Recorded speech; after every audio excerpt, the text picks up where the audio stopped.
我哋做家長嘅最希望小朋友諗好自己升學嘅 path 啦。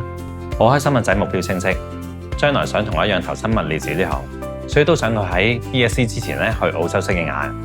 知道好多間大學對 IELTS 有特定嘅要求，所以都想佢早啲做好準備，考個 IELTS。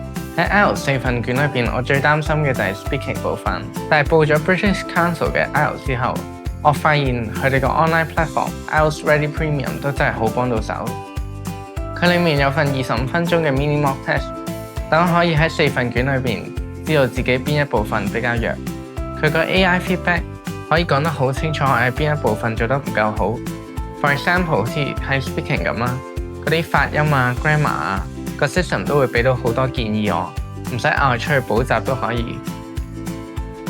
揀英國文化協會報 IELTS， 當然因為佢歷史悠久、信譽好啦，同埋上次我陪阿仔去金鐘度考試，覺得呢個地點都好方便，同埋考場嘅指引都好清晰。嗰度環境好舒適，場地空間夠大又冇 stuffy， 咁樣個腦都清醒啲，發揮得好啲。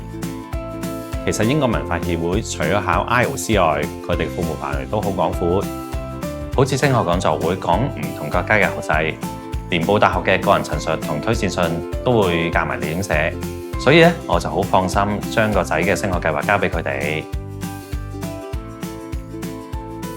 Take IELTS with the British Council。